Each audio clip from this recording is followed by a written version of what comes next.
जय श्री कृष्णा मित्रों।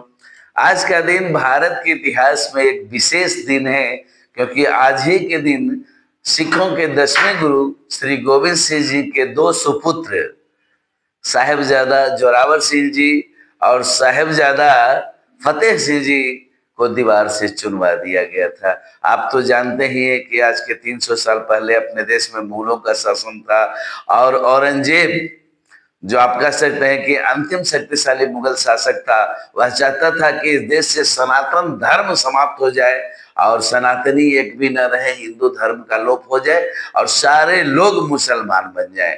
तो इसी भावना के साथ वो एक एक कर करके हिंदुओं को कत्लेआम कर रहा था। इसी क्रम में वह सिखों के 10वें गुरु श्री गोविंद सिंह जी को तोड़ना चाहता था, उनको झुकाना चाहता था और इसलिए उनके दोनों पुत्रों को जबरदस्ती सरहिंद नामक स्थान में दीवार में चिनवा दिया गया था। यह इतिहास की एक ऐसी घटना है, शायद विश्व इतिहास में इस घटना का जोड़ा कहीं और देखने को ना मिले।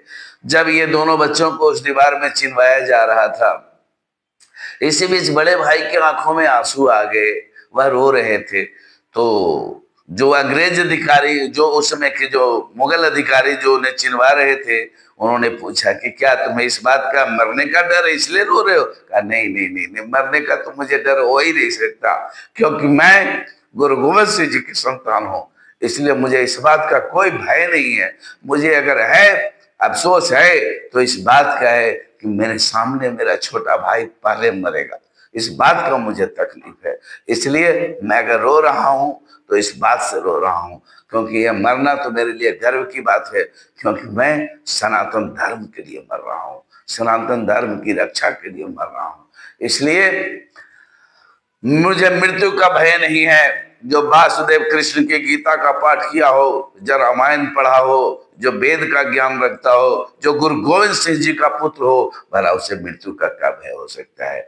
लेकिन मेरा छोटा भाई मेरे नजरों के सामने मर रहा है, इसलिए मुझे अफसोस हो रहा है। मैं बड़ा हूं, ये मृत्यु पर पहला अधिकार मेरा था, मुझे पहले मरना चाहिए था। तो बच्चों और मित्रों, ये ऐसी घटना है जिसका जोड़ शायद विश्व के इतिहास में कभी नहीं मिलता है। इसलिए आज के दिन उन पावन दोनों सनातनियों को, जिन्होंने सनातन धर्म की रक्षा की, और आज हम गर्व के साथ कहते हैं कि हम हिंदू हैं, तो इन दोनों शहादत को भी हमें याद करना चाहिए। इसलिए मैं सारे हिंदू भाइयों से अपील करता हूं कि आज वे उनका नमन करें, उनका गुणगान करें, आज जसोगान करें। आज उनकी आत्मा की शांति के लिए हम सभी